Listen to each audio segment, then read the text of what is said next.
JD, Phyllis, if we can. And we are starting our recording. So again, I really appreciate everyone that's joined us today on their lunch hour to learn more about this Trailtown Grant Program. This really is an extension of the seed grants that we had offered in 2022 and 2023. There's some slight changes. We have some new eligible applicants. I'm going to make note of some of those changes throughout the webinar, so not to confuse any new applicants when I refer to the previous rounds of funding. But all of these changes are going to be documented in the FAQ. They'll be made in bold on our website. That said, with some of these new changes, there's also new faces. So I'm joined today by my lovely colleague, Jonathan Duda. We have Shayna Hogan on the line, and these are new folks, not new folks, but folks that are newer to this body of work that are going to be helping with this grant administrative process. And so I'll introduce John a little bit later. But overall, we're just really excited to be able to support the projects that have been activating your communities. They've really empowered you all to think about how you can enhance the user experience for all outdoor enthusiasts. And through these projects, you've really been able to celebrate exactly what makes your communities unique and how your role as a trail town. It really illuminates something that's been at PTNY's core for a while, and that is kind of highlighting and emphasizing the important linkages between open space, healthy lifestyles, cultural identity, and economic growth.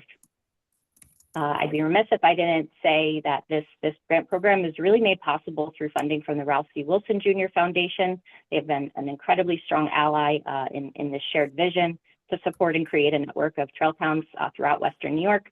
And we're certainly thrilled to be working with some of the partners that have been really vital in this work as well, including the Office of Parks, Recreation, and Historic Preservation, as well as the Friends of the Genesee Valley Greenway, Letchworth Gateway Villages, and some others that are on the Empire State Trail more specifically. But we are collectively all excited to see what you're able to do and what you have planned. That said, this work, or this grant program in particular, offers $60,000 in competitive grants each year for a total of 3 years to municipalities or nonprofits, and some others eligible applicants will go into that reside within the Wilson Foundation service area. But if you are invited to participate in this call, chances are you are eligible to receive grant funding, even if it's through a fiscal sponsor or through a partnership that has been agreed upon. But I really can't thank the Wilson Foundation enough for the generous support that they've provided in helping us realize this vision.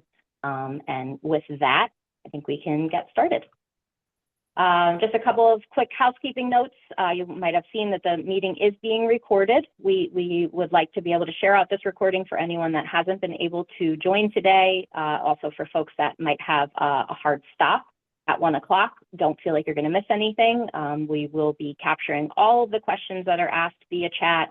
Anything that we want to make explicit on the website, it'll all be captured in an FAQ and shared out after the webinar. Finally, you should all have our individual contact information, but we will be sharing a more generic email with you that you can use to communicate with us on anything grant related. But again, you can reach out to anybody on staff at any time. Today, we'll provide an overview of the grant program, mostly highlighting some of the minor changes that we've made for the upcoming rounds, from eligibility and caps to the match required. And then I'm excited that we're going to be hearing from 2 grant recipients from previous rounds to hear about how they used funding and maybe how they intend to build off of these efforts with upcoming rounds. After that, Jonathan will get into the more technical aspects of applying for a grant using the software system called Foundant. And then finally, Christine and I are the closers, and we'll just offer some best practices to consider prior to and while you're in the process of applying and submitting your grant.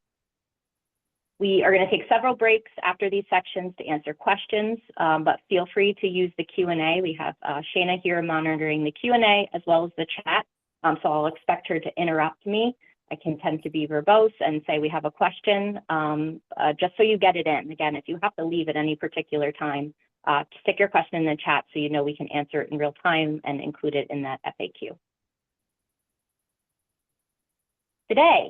Today I'm joined with Jonathan Duda. John has been sharing his nonprofit management skills with PTNY for over a decade now. John was honored at our recent Friends Conference in the fall for his service to PTNY.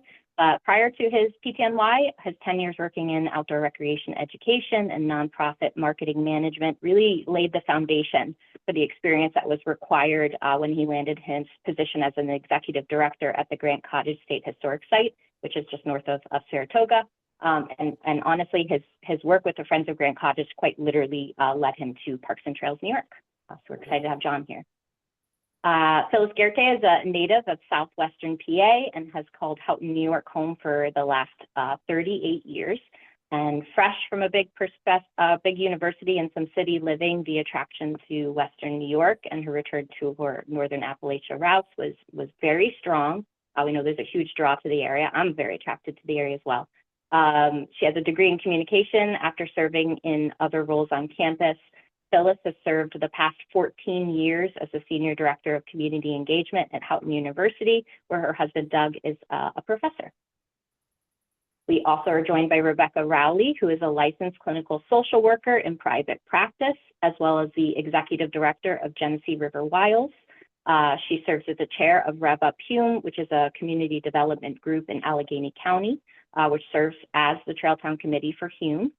He is also the president of the Friends of the Genesee Valley Greenway, a trustee for the Wide Awake Club Library, and is involved in a myriad of other community organizations. She wears many hats, as I've always said about Rebecca.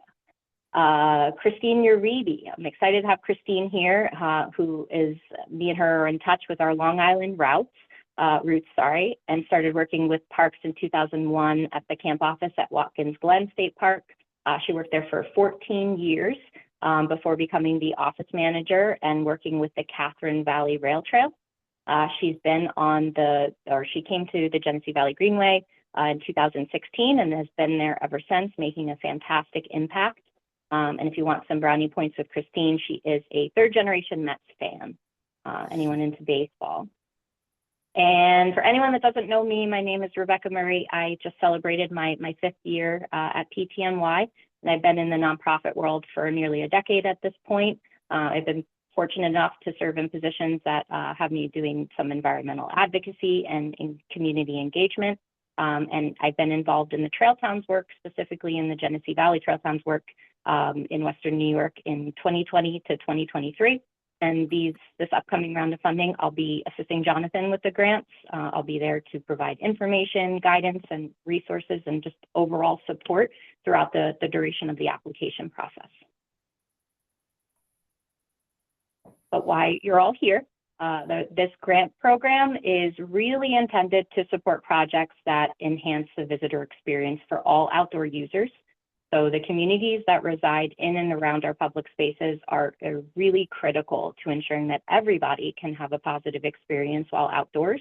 I mean, you're the place that people are going to stop, that they're going to rest, they're going to seek out all of the attractions and information. You're the place that they're going to go to buy the magnets and the keychains. And you're definitely the place that we're Googling when we're visiting some of these major area attractions like the Genesee Valley Greenway State Park, Empire State Trail, and Letchworth, et cetera.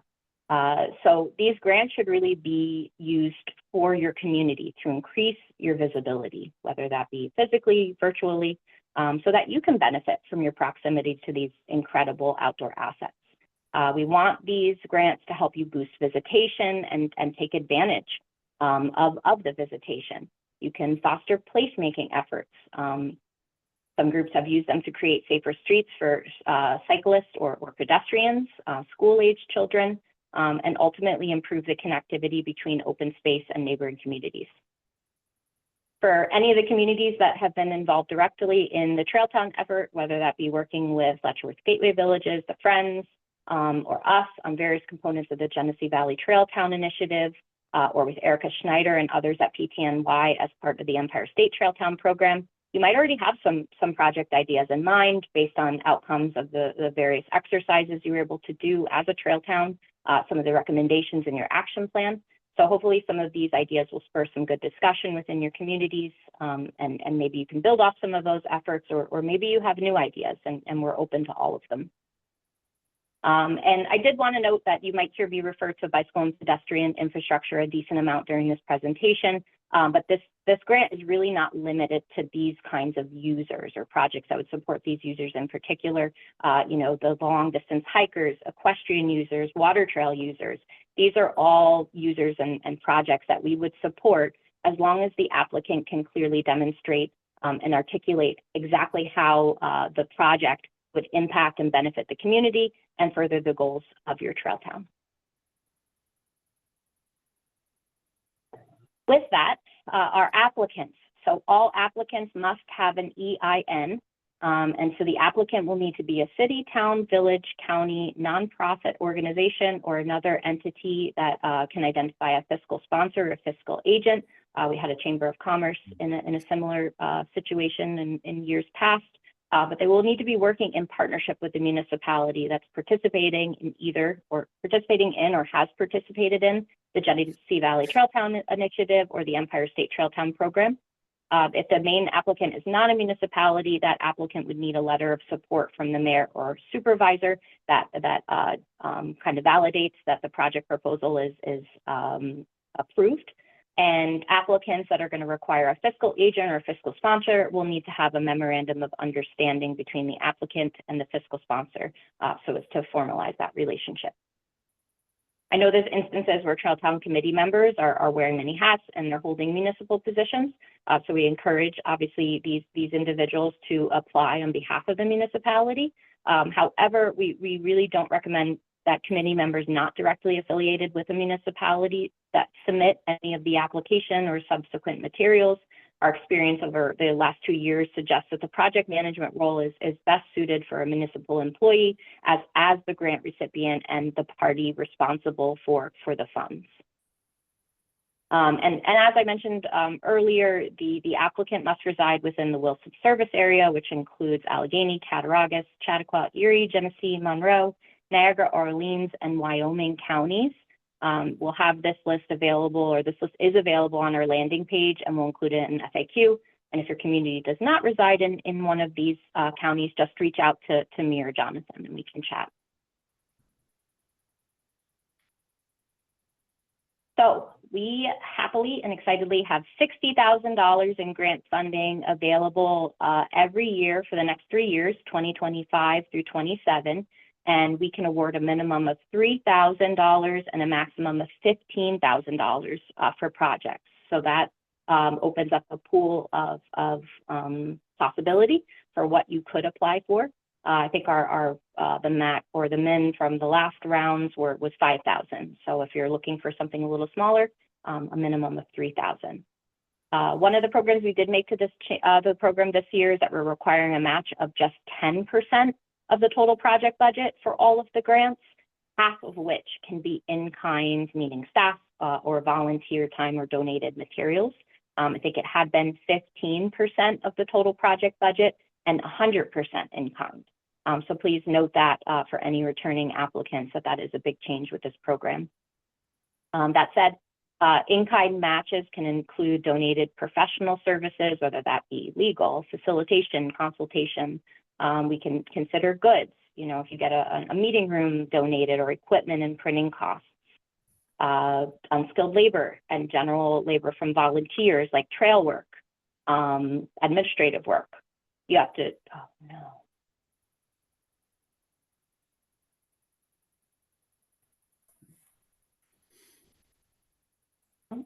Did I lose you? I see the shared screen just went off, Rebecca. I can hear you still, though. Yeah, you were frozen for just a moment.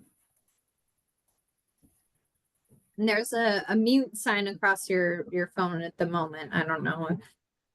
Yeah, I was able Apologies, everybody. And you can still see the grant overview slide. That didn't go away. We can't see any shared screen. I am apologizing. Sorry, my internet cut out, I thought. And yes, I see a comment from Meg that I can list the counties again, and those will be available on our website. Yes, I just added them to the chat too.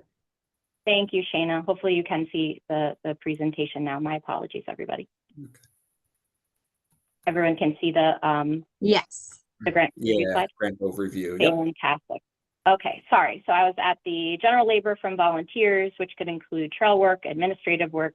You need to keep track of the hours, but the hours can count towards the match at the standard rate per hour. But just a good reminder always is to keep quantifiable and well-documented records. We can offer to anyone that is awarded funding a file storage system.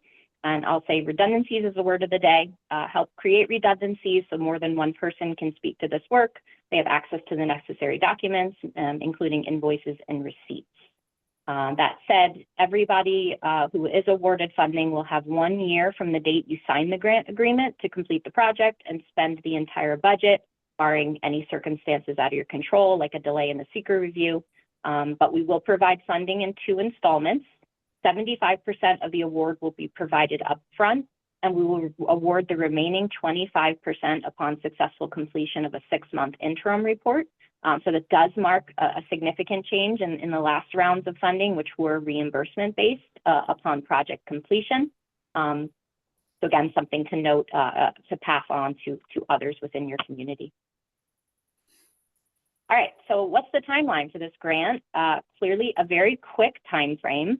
We opened up applications yesterday and we're hosting this webinar today. That said, all grant materials are going to be due by March the 10th, beginning as soon as the end of this webinar. If you are eager to chat with us at PTNY and start drumming up some ideas, we are here. So reach out to us so we can talk through some project ideas and scope if you're interested. We'll also hear from Christine at State Parks toward the end of the webinar. We'll touch on this a little bit more, but I'm going to mention it too, that any projects that happen on state property are subject to seeker. So this is naturally going to delay the project start and certainly should be factored into the timeline. For those that are operating on New York State Canal Corporation lands or any other landowner, you have to consider the constraints there as well. So we have contacts, obviously, at the New York State Canal Corporation that we can put you in touch with, so you know that project submission and approvals are all set and good to go before you hit submit.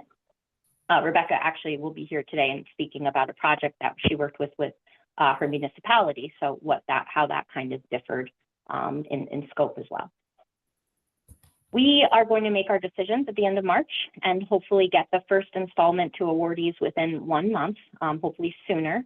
And that means projects can really start in early spring. But I would like to kind of keep on everyone's radar. I know it's really hard to be thinking about April already, but we want to host between 3 and 5 big check events in April. So as you're kind of IDing exactly who might help with this grant, try to think about who would be responsible for the promotional components. You know, do you have somebody who could help us organize a press event? It could be really small. It need not be a big thing, but we would want and look to somebody to help us in the community for that. Since the remaining 25% of the award is dependent on successful completion of a 6-month interim report, we would expect to see those reports, including a budget breakdown by October.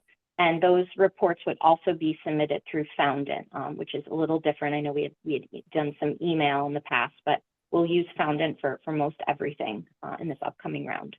And finally, the final report. Hard to say that we're thinking about April 2026 already, but we are. Those are when the final reports will be due. I know I want to get into some project examples and be mindful of time, but does anyone have any questions other than the list of counties? Shana, was there anything that came through that we should address now, or can we forge ahead? The main question I'm seeing is just about Livingston County, Rebecca. I don't see it on your list, but so if we need to follow up on Livingston after the webinar, we can do that. But if you have an answer at this moment, we can share that as well. Livingston County folks, I'll be in touch with you directly. Perfect. All right. That's all I've seen. All right. With that, I'm going to hand this over to Rebecca first. Hello, good afternoon, everybody. I am going to share about our journey. As you can see, the kind of stage 1, 2, 3, and 4 of our double-decker 2-year Trailtown grant project. So just a brief history, our Trailtown Committee formed back in 2021. And as we were putting it together, we were really mindful of having representation from our entire community, or as best as we could, on this committee. And as such, we have retirees, school board member, our local librarian, an Allegheny County legislator, a town board member, folks representing multiple churches in the area, farmers and small business owners are all represented on our Trailtown Committee. And part of why we were really intentional about that was because we really valued this idea that Rebecca touched on, that I just started reading Robin Wall Kimmerer's newest book. I don't know if you know who she is, but she's a fantastic Indigenous writer and botanist, I think. And this idea that all flourishing is mutual. And especially when we're introducing hospitality and Trailtown identity to a small community, it's really important to make sure that what we're doing is beneficial to the community at large, and getting community input and buy-in and feedback along every part of the process. So we identified through a series of just community conversations, as well as a grant-funded community conversation that our local library was able to host as a town forum, to gather some ideas about what our community would like to see happen, and then did kind of a Venn diagram overlap between those ideas and what Trailtown's appropriate projects might look like. I had a meeting with Christine Uribe on site to talk through some of those ideas and kind of whittled it down to this concept of a pavilion. Now the pictures that were just up on the screen showed, I don't know if it showed there was an old tennis court in our town Little League property, which is immediately adjacent to where the Greenway comes through town. And this tennis court was obviously in disrepair, hadn't been used for many years, if not decades. And through collaboration in the community between our town that owns the land, the Little League that leases the land, and our Trailtown Committee and other constituents represented, we identified that as kind of a perfect project. Now, the scope of building a pavilion obviously was beyond the grant money for 1 year. And so we did it in 2 phases. The first year we applied for funding to do the demolition and reseeding to prepare to turn basically old tennis court into seeded grass, but leaving part of that court as the footprint for the pavilion. And then the second grant year, we applied for the funds to construct the pavilion. And our town ended up, and this is, I think, a testament to really finding that Venn diagram overlap. The town ended up making something like a 50% matching with both cash and in-kind labor to be able to complete this project.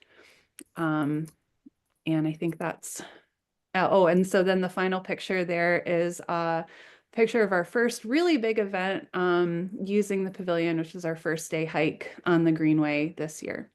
So it was really great, especially it was a little bit of a rainy, drizzly day. We had a beautiful place to gather and to stay dry after and before the hike.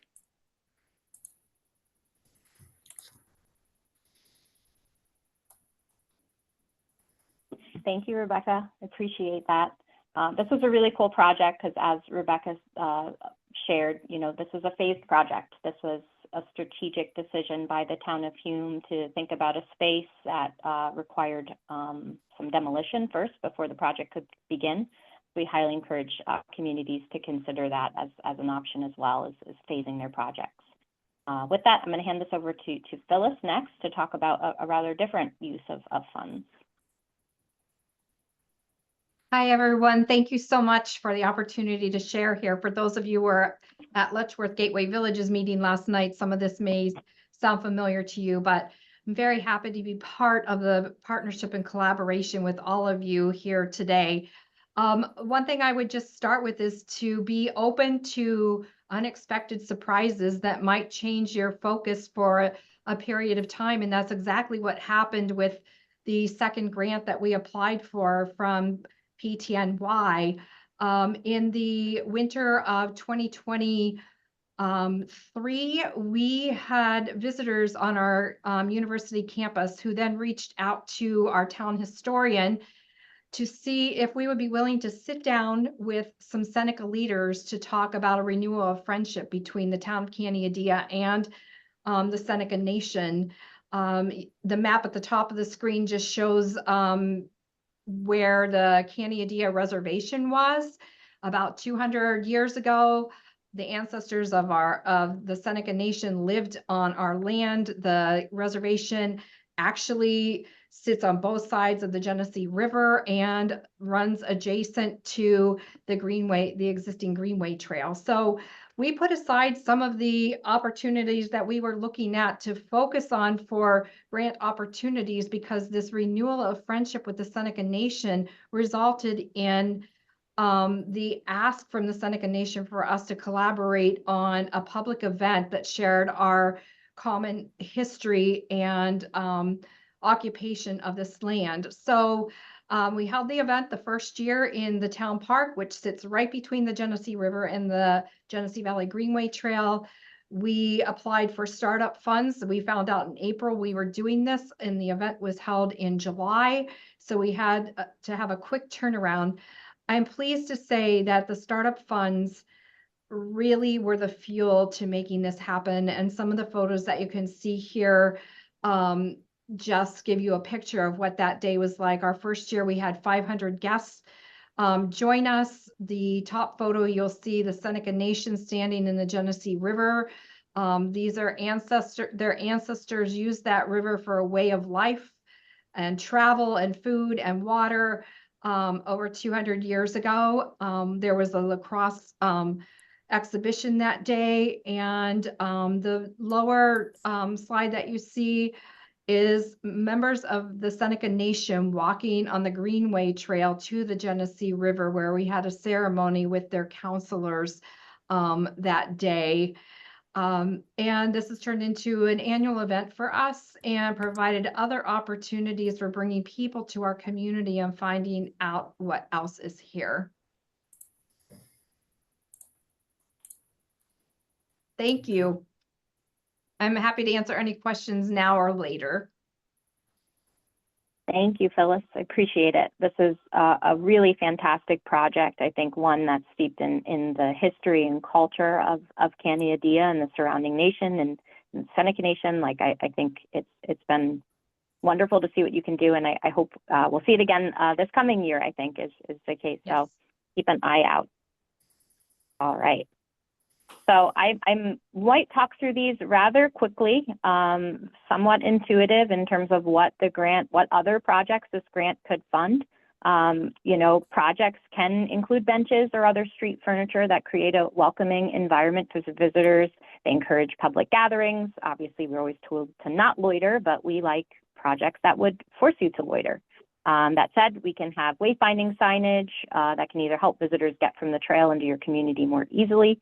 This can be informational signage or a kiosk. It can be bicycle infrastructure that provides cyclists with a feeling of safety and comfort. Things like bike racks and repair stations set an expectation and create a welcoming environment for cyclists and users. That said, we also can use this, or you can also use this funding for placemaking activities like public art and murals, support for programming and events, like Phyllis's event in Canandaigua that highlight or significantly incorporate the Genesee Valley Greenway or Empire State Trail. Some of you may have been involved in an exercise that's often part of a Trail 10 program, like the Bike Around, which we've incorporated into both of these programs. And one of the most common responses we get from people that are participating in this exercise is just how fun it is to be on a bike. Our Cycle the Erie Canal bike ride is a huge hit for locals and from people all over the world because riding a bike with a group is really just fun. That said, I really would be remiss if I didn't say that registration for the 2025 Cycle the Erie Canal Bike Tour is live.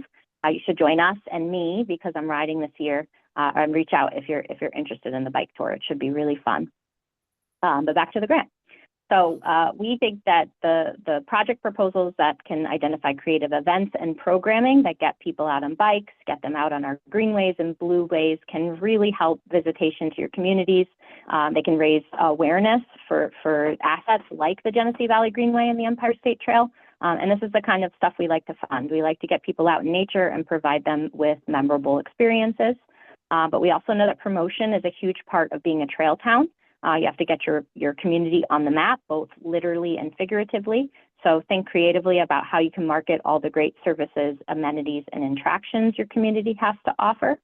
And then finally, we're gonna push you to think if there are plans, whether that's Trail Town action plans, master plans, local waterfront revitalization plans that have projects identified that are consistent with your goal as a trail town. Something that can get people off their bikes into local shops, give people places to park their bikes, obviously, when they get there. These are all things you can consider for these grants. That said, we do welcome out-of-the-box creative ideas. We can certainly consider applications that touch on more than one project. We would expect all the project ideas to meet all the deadlines, and that the description really does meet the goals and vision of trail towns. If you're requesting funding for a kiosk and an event, we would expect the proposal to tie the kiosk to this event, and maybe it's something as simple as you will display information about the event in this new kiosk. I know I paused briefly for questions just before, so maybe we, in the interest of time, encouraging, or Shana, if you see a burning one, we should address now. We do have one, Carl, in the Q&A, but I think we can follow up. It's about asking. A town board meets second Thursdays, which allows for only one meeting to ask for support with the board. And so if a second meeting is necessary, deadline for submittal would be compromised. So I don't know if other groups would have the same concern, but we might be able to follow up that separately. Okay. Yeah, that's a great consideration, Carl, certainly for approaching your board. So yeah, we'll talk more, and maybe Scottsville, Wheatland, specific example, but might be applicable to others.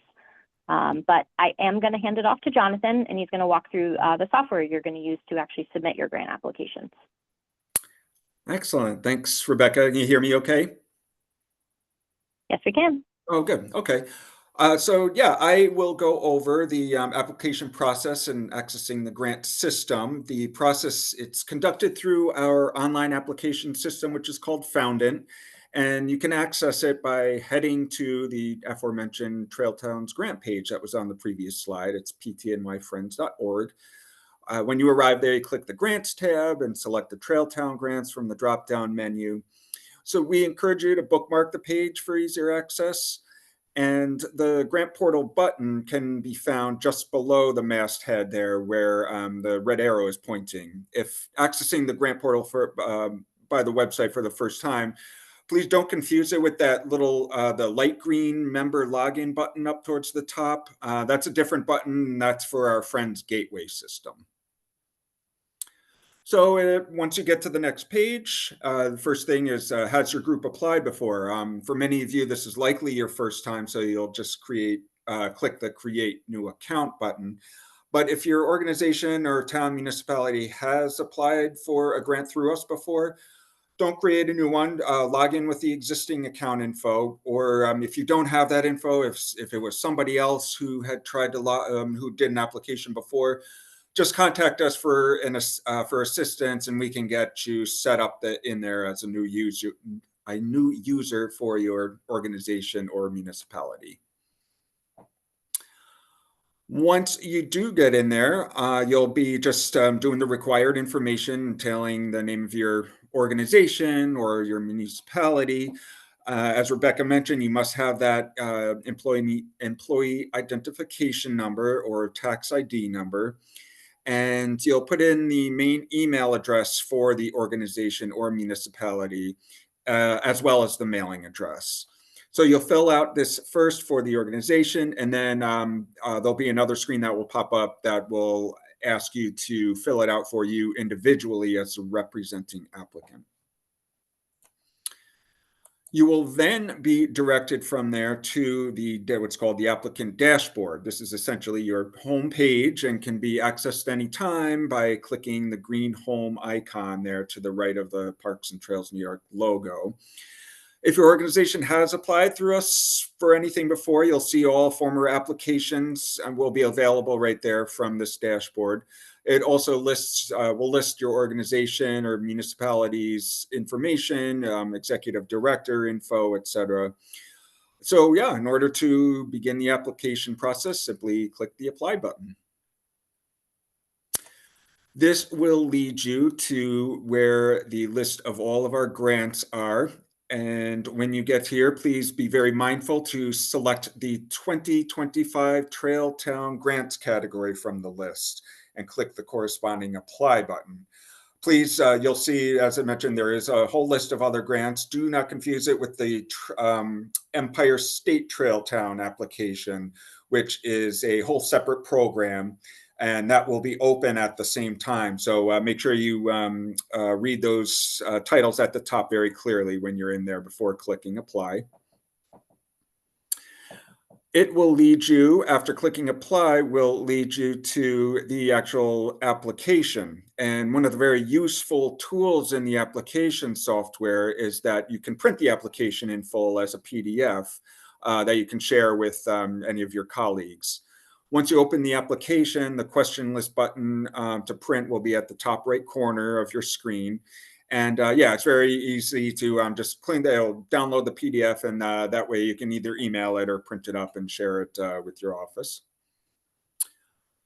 The next thing will be the basic information to fill out. I'm going to lead you through the questions on the application. I'll give you a word of caution, though. It may sound like a lot as I'm going through it, but when you see it all laid out, it's really not that much. We're really not trying to overburden you, but we do need to make sure that that we're giving funding to projects that are very fully thought out and that the funding will be appropriately spent. So we do want you to we want to give you the opportunity to really show us what you expect to achieve with your project. And don't necessarily feel like you have to take notes on everything I'm saying right now, because under each question on this application, there'll be a short sentence that provides all the instructions that are basically the same as what I'm going over here. So we'll ask you to follow out the following information, which is project name, the project description, essentially what the outdoor recreation asset, whether it's a greenway, state park, municipal park, etc. What will it impact? What is the project's or was the project included in any published plans, including some sort of an action plan? Has the work already been done, or is it expected to be done as it relates to this project? Also, justify the project. Provide a detailed explanation of why the project merits grant funding at this time and what you wish to achieve with it. Why is it a priority, etc. Deliverables are very important. Simply describe the expected outcomes that you anticipate. The project timeline will require you to submit a detailed timeline, including some key dates and anticipated milestones. There's also a results and evaluation section. How will you measure the goals and deliverables, and how will you evaluate the project's success? And then related projects. Briefly describe any outdoor recreation projects your municipality or organization has undertaken or been involved with over the past 5 years. It also, for nonprofit applicants, it will require a municipal letter of support, which is letter of support from the municipality in which the project will be located. For municipal applicants, a letter from the mayor or town supervisor is required. The next is the project budget. This is an important component. We will want to see a detailed budget for the project. There is an Excel spreadsheet template available for you to use.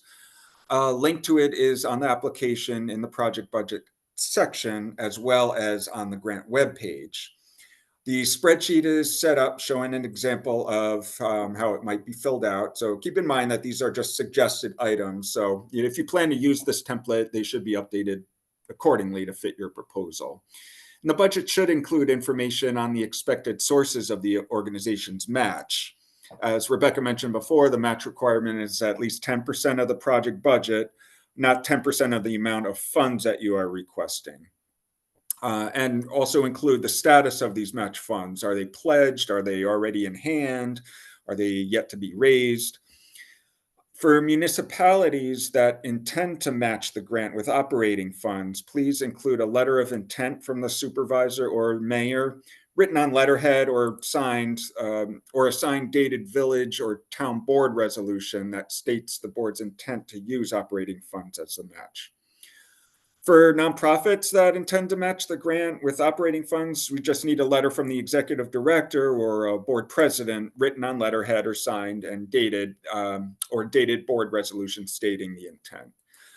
Also in this project budget section, there will be a question asking how might your project be broken into phases or smaller components if we are only able to partially fund your request.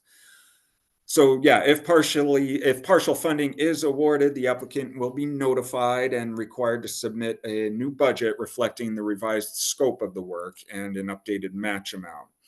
Parks and Trails New York will need to approve changes to the project, especially if the applicant intends to spend the money differently based on the new amount. So next, some additional information that we will be requested. It will to describe any partners that you'll be working with to undertake this project and describe the level of support for the project within the surrounding community. How will you sustain the project or the results after the grant funding ends? For example, if it involves a building project, do you have a maintenance plan? If it involves a program, how will you continue it? And yeah, what will this project look like 5 years from now?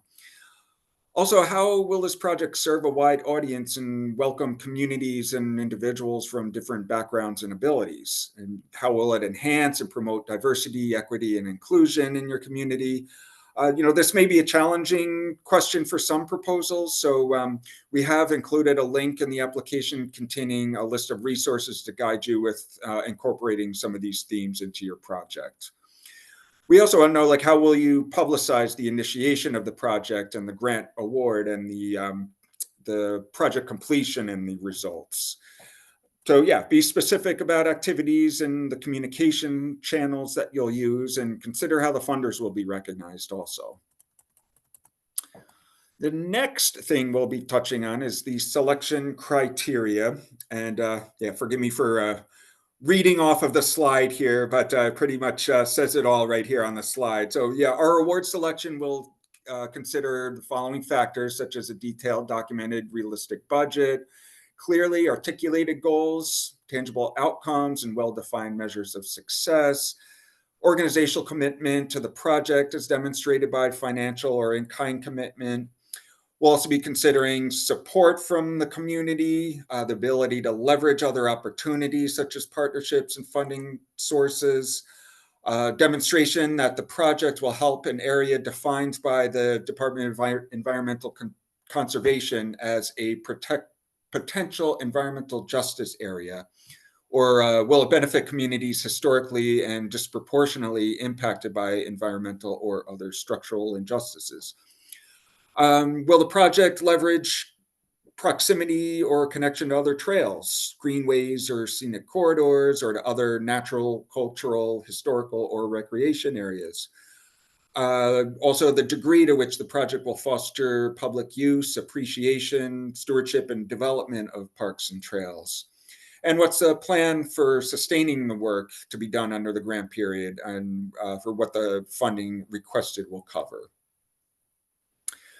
And last things to keep in mind as you're going through and filling everything out, you will be having to upload some documents. The system does limit only one file upload per question, and there's usually a space limit, a size limit for those questions. So if there is one question that you have multiple documents, it's good to have the means to be able to combine them, such as Adobe Acrobat or other software. If you do have trouble, if you don't have access to any of these programs, or if you just can't get the document down to the size limit required, just email us and we have the tools to help. You can just email it to that grants@ptny.org and you'll be seeing that popping up a little bit more. You can also email any supplemental materials such as photos, letters of support, etc., to that grants@ptny.org email address. And be sure to be specific anytime you send supplemental materials, just so that we're sure that we know who that they're coming from. And before you submit your application, make sure that you've answered all the questions, of course. Be very clear about your answers and try to be as detailed as possible. Very important, be sure to save your work. You can keep going back to the application each time, but there is a save button down at the bottom of the application. So be sure to click that. And even more importantly, when you are done with all the hard work that you put into the application, be sure to click that submit application button at the bottom. Otherwise, we may just assume that you abandoned the application and decided not to go through with it. So very important, click submit application. That button must be clicked by 11:59 p.m. on Monday, March 10th, 2025. Hopefully it doesn't, none of you are waiting until that very last moment. And then, yeah, resources for applicants are available on the website. As we've been mentioning, there is that template for the project budget, which is the Excel spreadsheet. There's a list of the diversity, equity, inclusion, and accessibility resources. We also have a very handy match calculator tool in order to figure out that match based on your project budget, or even if you have X amount of money in hand, then you can use the match calculator to kind of base what your project budget will be with what resources you already have. And then for any organizations that do lack a 501c3 status, if you are a nonprofit looking to apply, there is a sample MOU with a fiscal agent that's available as well. I will now pause for any questions on the technology side.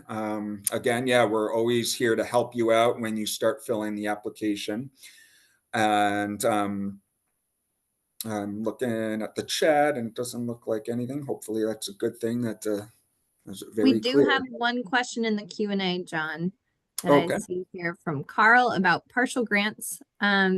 So he asked, will partial grants be awarded? If so, the project may still move ahead with additional support from partners if feasible. Does the application consider this approach? I would say yes, but I'm curious your thoughts on this, John. Yeah. Yep. Will partial grants be awarded? We don't know until we make the final decisions there. I know for the Park and Trail Partnership grants, it is common that we do just because of the limited amounts. But again, it does depend on the amount of competition for the round, and then also too, just maybe our grantee may decide that part of the grant is just not fundable, et cetera. So yeah, it will of course still move ahead. Yeah, of course, reach out to us if if there's any kind of questions as you're filling the application out that maybe part of it might not be awarded. Yeah, and then just briefly to add to that, Carl, yeah, we understand that the project may still move ahead even if we award partial grants. So, as long as we will work together with you to create an updated budget and match, and so you can work within that those confines. So we know what's this grant and then what's moving forward outside of what we're offering. So exactly, yeah. Thank you for clarifying that, Shana. no problem. All right. Okay. Thanks, team. Yeah. I think that that covers the Fountain software, but I know there's a lot of ins and outs, especially for first-time applicants, so feel free to reach out. Great question, Carl. As far as partial funding is concerned, that kind of gets us into maybe some best practices. I'd like to offer, some general guidance and recommendations. It might or might not help you create a plan to brainstorm some project ideas and submit a compelling application. And I should say, first and foremost, PTNY really envisioned this as a capacity building program, both in the financial sense, but also by way of a professional development opportunity. So the person writing and submitting this grant application should really be someone who works closely with the municipality and would therefore benefit from this grant writing experience. Maybe it's someone you think will write future grants or at least help identify other grant opportunities in the future. All of that said, the person writing and submitting this grant should not feel like they're on an island and be responsible for everything related to the grant, including the initial brainstorming required to identify the project proposal. Our program is really set up as a trail town grant program. So with the eligible applicant in most scenarios being a municipality, we really do recommend that the town supervisors and mayors are at the forefront of this work. This can ensure that the project aligns with the community goals, and if funding is awarded, the project is carried out on time and that all financial records are kept. I am constantly repeating a phrase I learned here at PTNY from someone I really respect, and that is plan with, not for. So the eligible applicant should really do their due diligence in convening a group of people, of stakeholders, of area businesses, locals, et cetera, to talk about project ideas. I recognize that the outreach piece of this is very labor intensive, but I think it would benefit you if you do cast a wide net. You really never know if the projects and programs that this grant could fund could benefit other community groups. Obviously, we're looking at, our outdoor recreators, the greenway users and others, but there might be a Rotary chapter whose mission really aligns with you and you can partner on a project. Ultimately, you're going to expand your reach and you're going to get an ally in this work. You have resources at your fingertips that you can use to talk about the work that you've been doing as it relates to Empire State Trail Towns or the Genesee Valley Trail Towns Initiative. We have handbooks for both. People might be unfamiliar with this work or the goals or even just trail towns more generally. So lean on those resources so you can speak to this work. It's a great tie-in to the grant program and exactly what the grant can fund. And again, you might find that they come to the table with some funds of their own. And as I think it was Phyllis mentioned, master plans, strategic plans, local waterfront revitalization plans, action plans. We have all of these plans to review and consult. They can help you generate ideas and build out your narrative, certainly. So we highly recommend you read through those plans. I'm going to move through the slide rather quickly because I still want Christine to get up on her soapbox and chat about some of the other pieces. But these best practices will certainly be a big part of our follow-up with all the eligible applicants. We recommend that everybody read through the grant guidelines, which are on our website, and so that your proposal really incorporates some of these key outcomes that we'd like to see accomplished with these seed grants. The more your application is able to refer back to these core elements and the goals of the Trail Town program, the more compelling your application is going to be to the reviewers that'll actually be looking through these applications.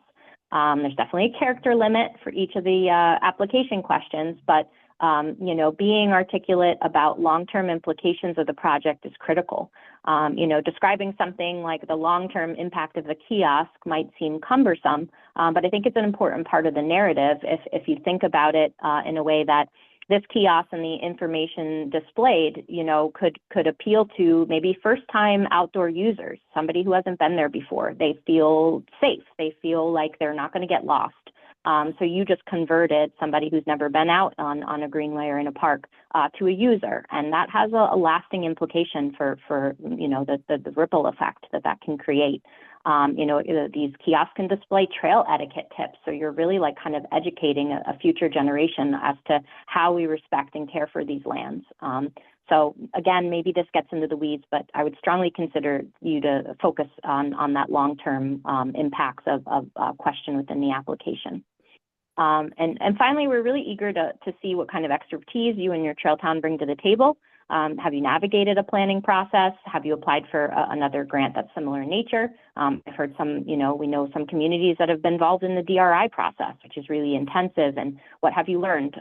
What have you learned from that grant application, from that process that you can bring to the table here and just, buy some confidence in you as the applicant? And again, that will be really attractive to the the reviewers. That said, the perfect segue to Christine Uribe at State Parks, who has an incredible background and an incredible skill set and will really be a useful resource as you navigate the application process. And I think we have Christine here. She should have logged in, JD, and hopefully we can get her set up. If not, Yeah, I'm I'm here. looking. Christine, you're here? I am here. I just Oh, can't get good. my video on if you guys want to look at my face, but I'm fine with it if you don't. That's fine. Thanks, Christine. Anytime. Hey, welcome everyone. I know I'm at the end here, so I'm not gonna, I'll try not to, you know, unnavigate myself in the whole point of this day. I just do want to say a little bit that for those that don't know me, I am only 5'3"1/4", so I do find myself on the soapbox pretty often, but that's besides the point. Okay, so the main point that I'm just going to mention here is I'm here to talk about the permit process. So I like what Rebecca said, that you want to align with community goals, you want to plan with, not for. That totally goes in steps in line with part of our agency requirements. So you need a permit in order to work on state park property. We're giving you permission to go ahead and work with, which means we agree with the project that you are putting through. But there are some things that we have to take care of first. So legal is the first hurdle that we have. So insurance is required, and that's general liability and workers' comp insurance. We're talking $2 million general aggregate and $1 million each occurrence. Those are pretty high numbers for your average person to have. So when you have, so this is where we have the experienced Good Samaritan who may have 30 years of experience on heavy equipment and wants to help with your project, which is great. You don't want to deter that, but you also have your municipal employees, which are already covered under general liability and workers' comp. So for this part of this stage of the project, I would always go with your municipal employees, not only because they're already covered insurance-wise, but because it also ties in with the goal to plan with and not for. So if you already have your community on board, then this step will not be that difficult for you to manage. And in the long run, like I said, for insurance, it's a lot easier. So that's the first hurdle. The second hurdle is what's called SEEKR, and that is the State Environmental Quality Review Act. What is it? It's the Article 8 of the New York State Environmental Conservation Law that came to be in 1975, and it was fashioned after the national version, which came about in 1970. So what is the purpose? It's to incorporate the consideration of environmental factors into an agency's decision-making process at the earliest possible time. So what are environmental factors? Well, those can be physical conditions, land, air, water, but it also refers to your historic, your archaeological, your aesthetic resources. Are we digging, let's say, in a cultural sensitive area? Is there a rare species in the area, or is there an eagle's nest nearby? All of which have a factor in figuring out if this project is good or it can be done in the spot where you're looking for it to happen. So in order to do this whole process, I mean, we're also looking at patterns of population, existing community character. There's a lot of databases that need to be researched, and it takes time. So this takes a 30 days minimum. So I know, time is a factor here. And one thing I mainly want everyone to walk away with is the understanding that Parks only has 5 people in the entire state that takes care of SEEKR. So the person that covers our region here in Genesee also covers Niagara and Allegheny. And so it's very important to have all your specifics, your project description, details, and location maps are vital prior to SEEKR. I can't get an application that says, we're gonna do X, Y, and Z, and we're gonna do this A, B, and C. And we may agree with the project X, Y, Z, but how you go about doing it, we might be able to, we might not agree with, but there might be a better way to do it that you're just not familiar with. So all of that specific information has to come in before we can do SEEKR, okay? And when I say SEEKR, it's a kind of a two-step process. First, you have the checklist that is completed. And that is anytime a project requires physical disturbance. But when you're talking state parks, it's the checklist is every single time there is a park project. So the checklist is a one-pager, may not seem too difficult, but there's 12 pages of instruction that goes with it, which is part of the issue, where it takes so long and it takes the time to do this.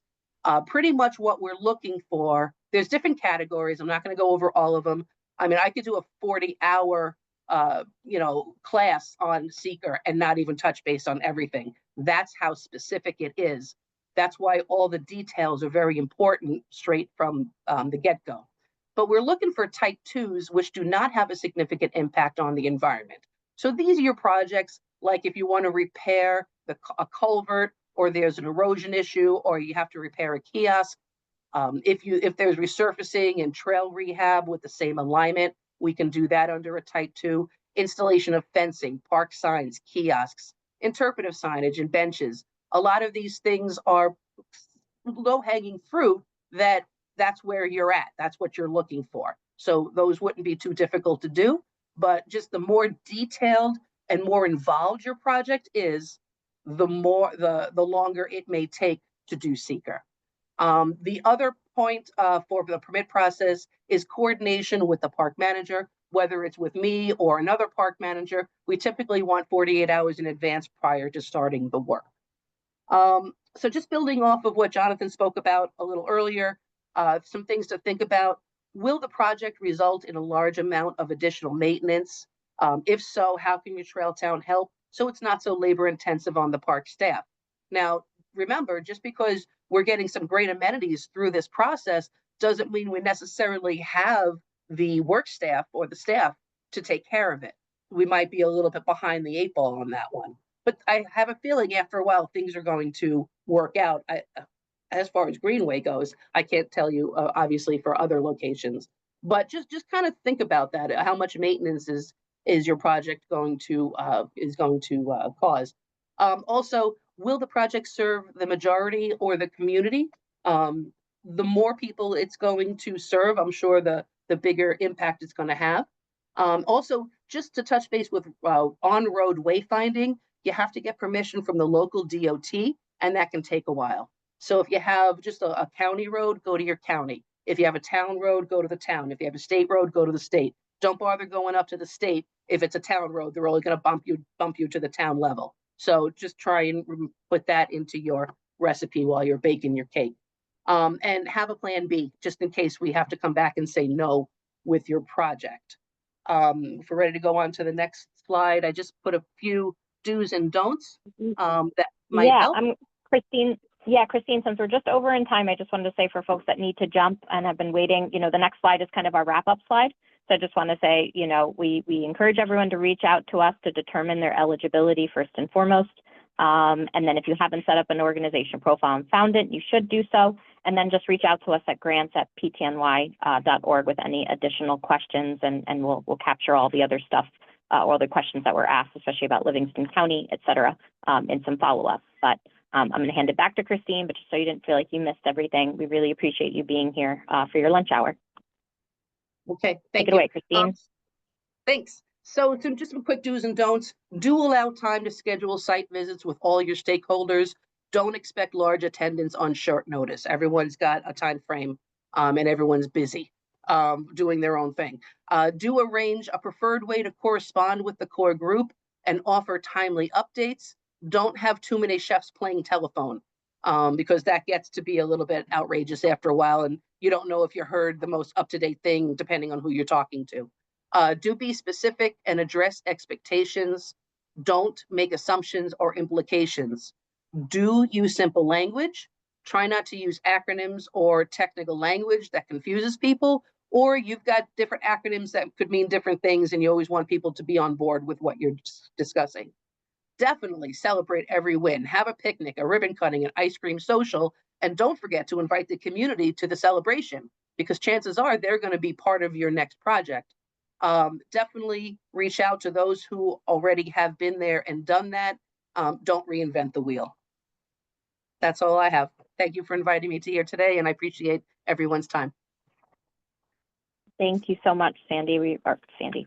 Thank you so much, Christine. We really appreciate it. So yeah, next steps, I kind of breezed through these quickly. And really, I just want to say thank you. We're going to take additional questions if you have them, if you want to ask them now. But again, you can follow up with us using that grants@ptny.org email.